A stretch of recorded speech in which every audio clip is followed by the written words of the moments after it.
A woman might project onto her husband, one place being their husband's penis size, that if he's on the smaller side, under average or even average, then a woman can project her own insecurities and inadequacy onto that, and again, avoid the responsibility and accountability of looking at herself. Hello, I'm Karen Seitz, and this is the Happy Wife School.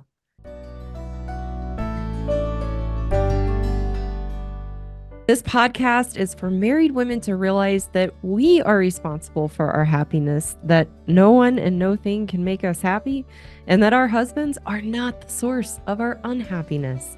In each episode, I red pill married women to know that we are the problem in our marriages to good men.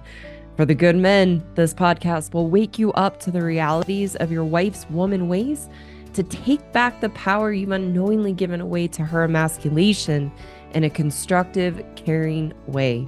Before we dive into today's episode, a couple reminders. My message is meant for common and usual marital issues. My podcast is not intended for abusive, violent, or compulsive behaviors in a marriage that are threatening or dangerous. Also, please take a second to visit my website and learn more about my courses, which offer solutions for married women and good men. You can find the link in the description below. With all that being said, let's get started.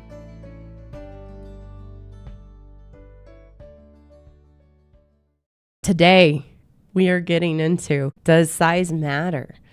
The truth you need to know. The reason that I want to talk about this today is that I read through different marriage articles and different Reddit threads from time to time to find interesting topics that I might not think of on my own that I want to talk about, and just interesting things that come up to talk about and to teach and to share my perspective. And I ran across one on penis size and a woman complaining about the size of her husband.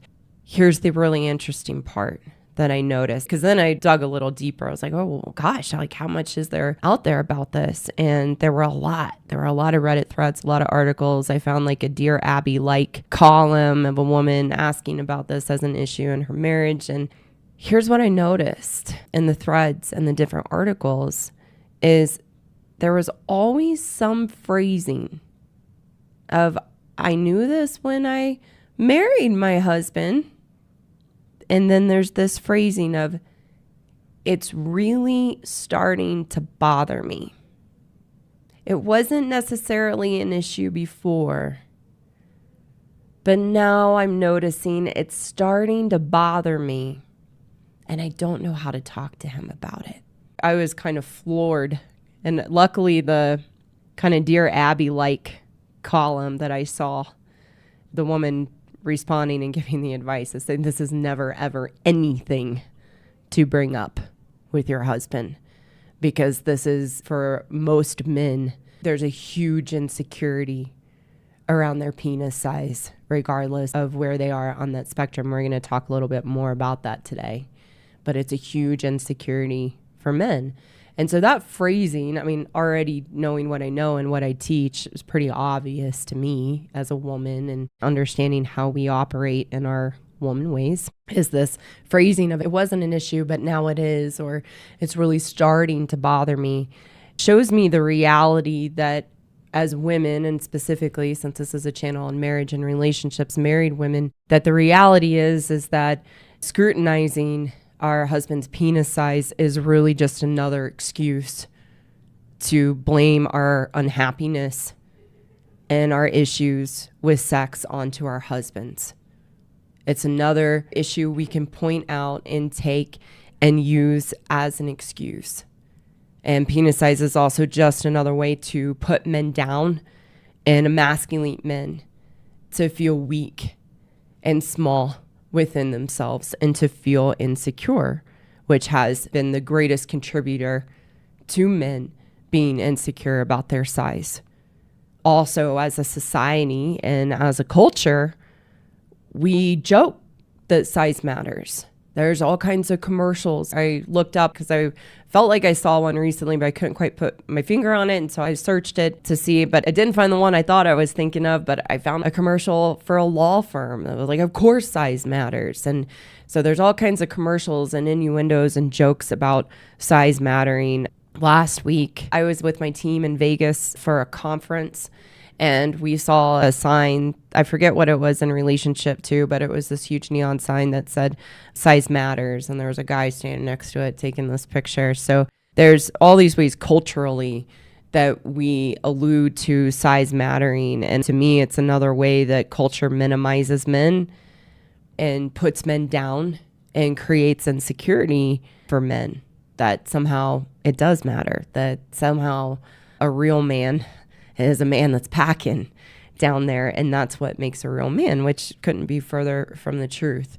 It's very similar to, as women, seeing, tens, women who are tens, like the models and the celebrities and the different influencers.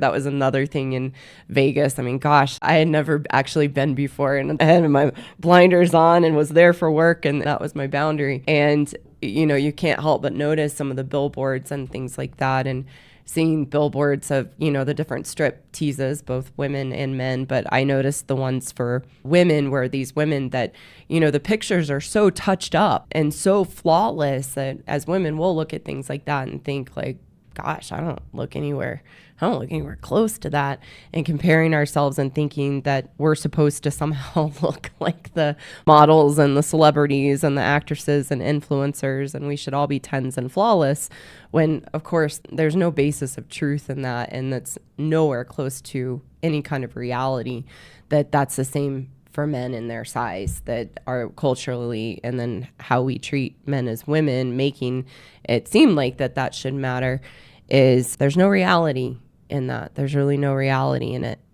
So 3 reasons that size does not matter that men need to know. Number 1, penis size is a red herring. In marriage or in a relationship with a woman, penis size is a red herring. What does that mean? So for these women that I saw on Reddit and different articles complaining about their husband's size, and that was the reason that they were unfulfilled in the bedroom, and that it's really starting to be an issue, is a false argument that we use as women to distract from the real issue, that we are unfulfilled in the bedroom. That's a red herring. It's a false argument. It's focusing on details that seem like they're logical or could be true, that are misleading and a distraction from the real issue. The real issue for a woman being unfulfilled in the bedroom has nothing to do with her husband's size or a man's size. The real issue for us as women is our own insecurities and inadequacies in the bedroom. As women, and I can speak from my own experience in my younger years and when I first met my husband, we like to have a false bravado that we are highly skilled in the bedroom, or we know what we are doing, when in reality we put on a show of who we think we need to be to get the man, of doing and being and acting in ways that we think a man wants, maybe things we see in pornography or in movies, thinking that's how we're supposed to be, and this is what men fantasize about or watch and what they want me to be in the bedroom.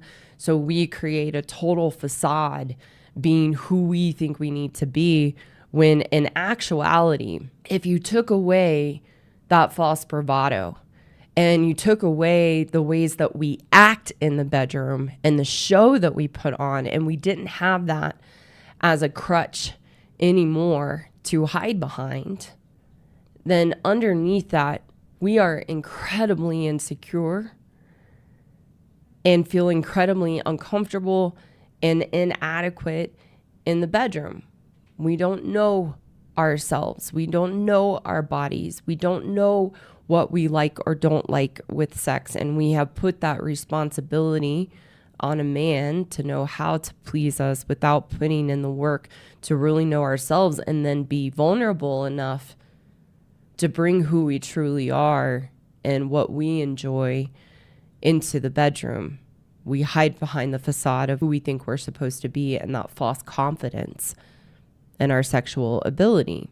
A good description of how we actually feel is I want you to imagine maybe in high school or college, and I don't mean this in a bullying way or derogatory way, but I want you to imagine maybe the nerdiest girl in school or the most socially awkward girl in school that gets picked on, that the guys don't pursue or don't like, and how incredibly insecure and timid she feels in herself.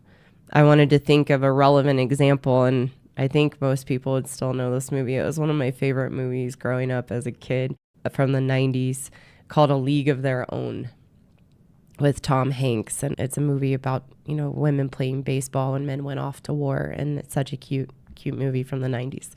And there's a character in it that when they're forming this women's baseball team, the recruiter was John Lovitz in the movie. And he goes to see this woman play, and it's her dad kind of showing off her skills. And she's got a hat on that's like covering her face. And she, holds herself like shoulders totally hunched forward. And I think she hits or pitches, I forget. And John like, whoa, she's really good. And he says, well, let's see her. Because part of the league was also they needed to be attractive to pull in the crowd. And the dad says, come on over. And she lifts her head up and kind of smiles. And John Lovitz takes a step back because being attractive wasn't one of her strengths. And she was just very timid and insecure about that. As women, that's how we feel in the bedroom. Take away our facade, who we think we need to be. We have no confidence or understanding of ourselves in the bedroom. So once we get married to a good man, we get what we wanted. We can't keep the facade up anymore. We don't want to keep the facade up anymore. We've got what we wanted. We don't want to have sex anymore. So that facade comes down. We become shut down, closed off, frigid, because our lack of ability and understanding of our own bodies and our inadequacy. We can't keep that facade. So then the real truth comes out underneath of how we actually feel about ourselves in relationship to sex and in the bedroom. We project that onto our husbands to make it about them and how they show up in the bedroom and how they are sexually, as to why we pull away and shut down to sex. We, like we do in everything else, blame our husbands and how they are the problem. So one of the ways we might project, and a woman might project onto her husband, one place being their husband's penis size, that if he's on the smaller side, under average or even average, then a woman can project her own insecurities and inadequacy onto that, and again, avoid the responsibility and accountability of looking at herself. That's the first reason. That size is a red herring. And good men, you need to know that. It's not the issue.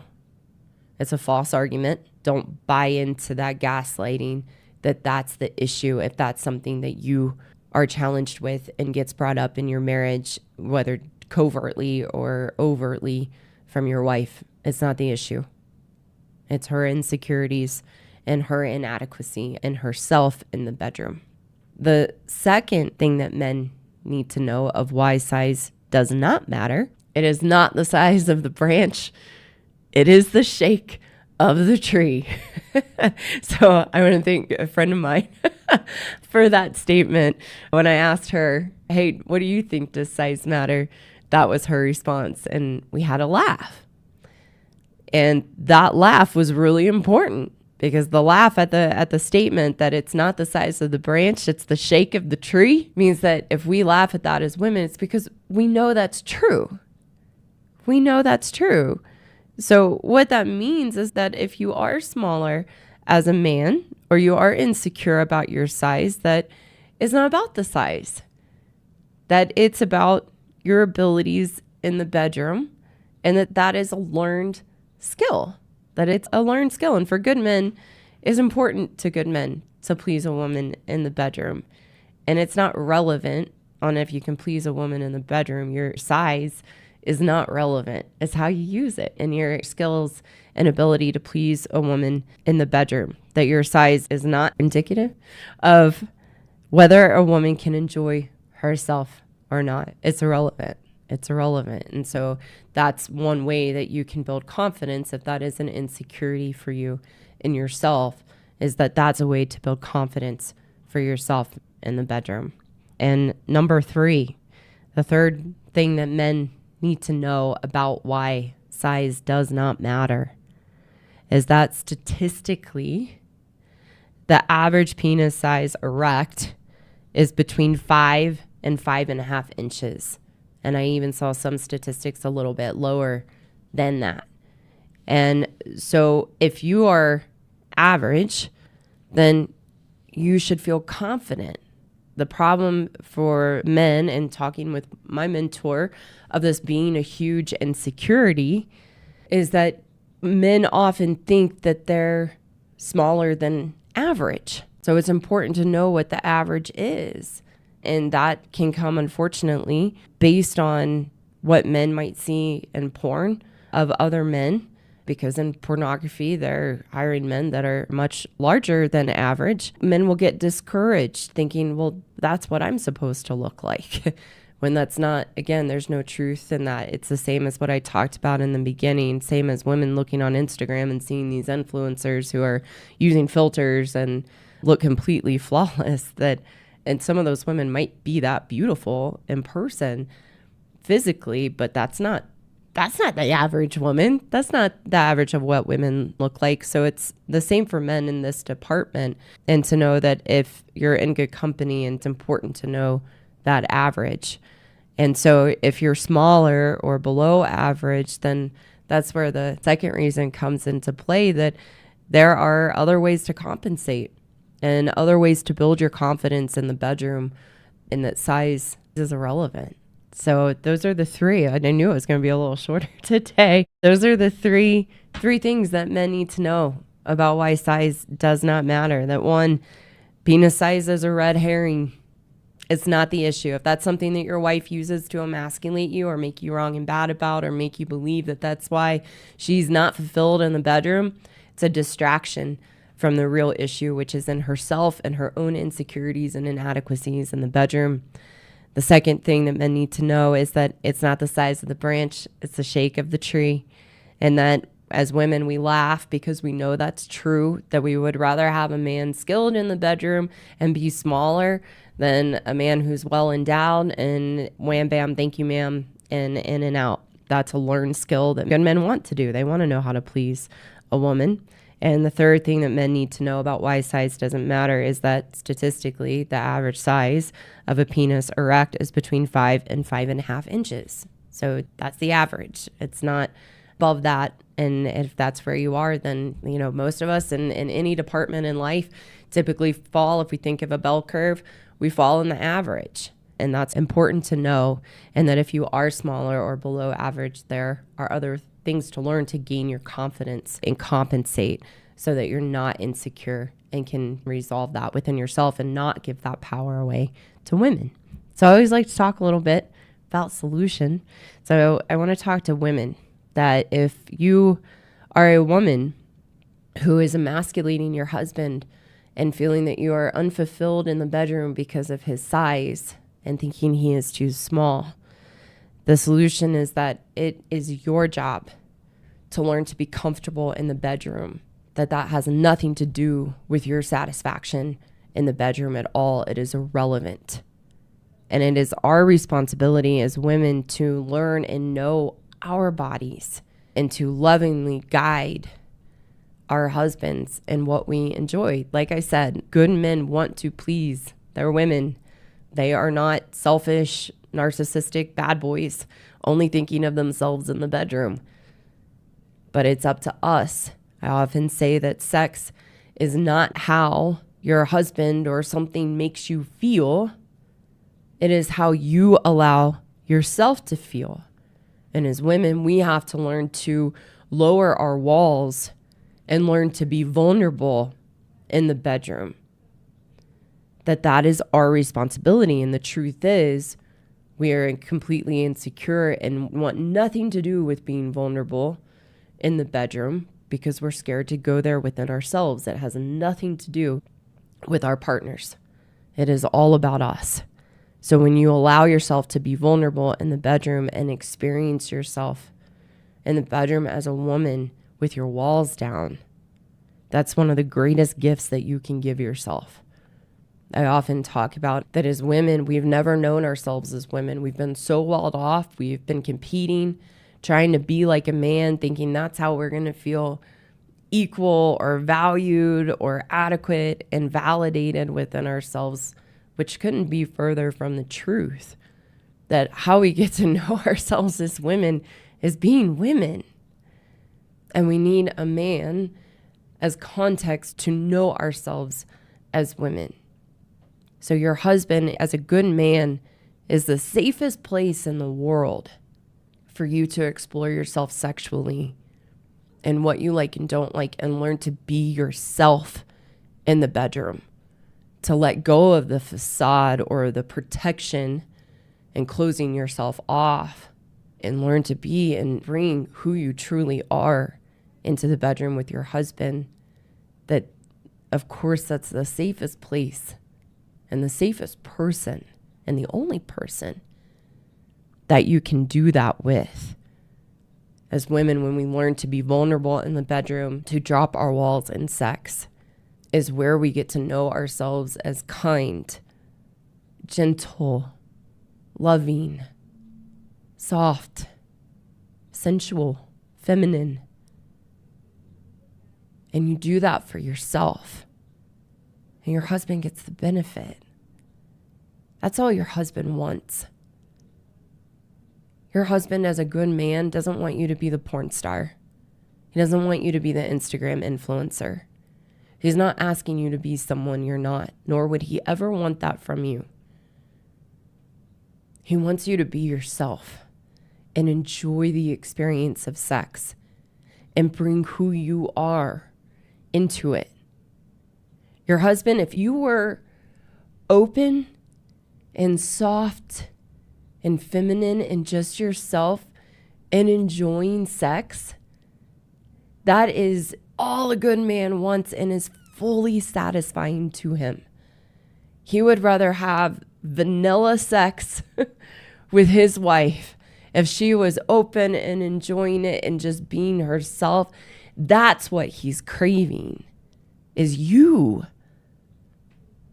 Not some actor show you can put on. He would rather have that vanilla sex than whatever you might see, like in, what was that movie, 50 Shades of Grey or whatever. He's not asking for that. Now, men like different things in the bedroom, just as women, we like different things in the bedroom. And it's good to explore and find things you might like. But I promise you, if you show up as yourself each time and you're engaged and enjoying it and just you, and it's vanilla sex, he will be completely satisfied as a good man. He would rather have that than you be checked out, shut down, and putting on a show of some kink and feeling you're not there at all, and he doesn't have his wife and it's just a show. So that's up to you to be willing to step in and drop your walls in that.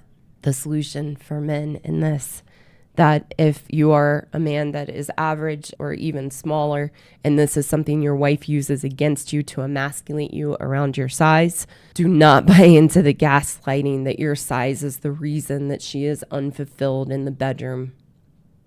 That is a false argument. Again, a red herring. If you were well endowed and that wasn't something that she used against you, she would just find another excuse and another reason to blame you for her dissatisfaction and unfulfillment in the bedroom. I've had to look at this in myself and see it with women all the time, is that we are never happy. We always want what we don't have because it's an excuse and a way to not have to look at ourselves and take accountability for why we are unfulfilled sexually. If it wasn't this and size, it would be something else. So don't buy in to that gaslighting. It's just an excuse. And men need to know that it is your wife's job to be comfortable and know herself and know her body in the bedroom, to be able to experience it and enjoy it for herself. If your wife doesn't understand and know her body and how to enjoy sex for herself, there is nothing you can do or nothing you're not doing that is the reason for that. And it's really, really important to know, so that, again, as I teach, once men are educated on what's going on and the truth and reality of being married to a woman and the games and the manipulations that we pull, then it's up to you to understand that and navigate it so that she can no longer emasculate you. I always say it doesn't make it right or okay, but this channel is about can't take responsibility for both women and for men, that we have to take responsibility for our experience. And before having the education of what's really happening, a man doesn't know any different and he can't see it. But what I teach men is, once you see it and you understand what's going on, that's where your wife becomes your greatest teacher to find a strength and confidence in yourself in the context of marriage that you wouldn't be able to find anywhere else. So it's important you understand the truth and reality of what's going on, because it's when you don't and you get sucked into the gaslighting and the emasculation that's where you unknowingly give your power away. And when you take that power back, then it cannot faze you anymore. Thank you so much for taking the time to listen today. If you haven't, go check me out on YouTube, Rumble, and X. You can find the links in the description below to connect with me there. For those women listening who know you are the problem and want a path forward to take responsibility and change your own inner turmoil and unhappiness, I have a course for women called the Happiness Program, which is the solution to the unhealthy relationship you have with yourself and the issues and challenges you have in your life and your marriage. You can find the link in the description below to apply for a free consultation with me. And for the good men listening who want a solution to take back the power you've unknowingly given away to your wife, I have a course for you too, called the Marriage Rescue Course for Good Men Only, that teaches you how to rebuild your strength and confidence as a good man so that you can navigate the relationship with your wife in a healthy, constructive way. Again, you can find the link in the description below to apply for a free consultation with me. Thank you again so much for listening, and I look forward to talking with you soon.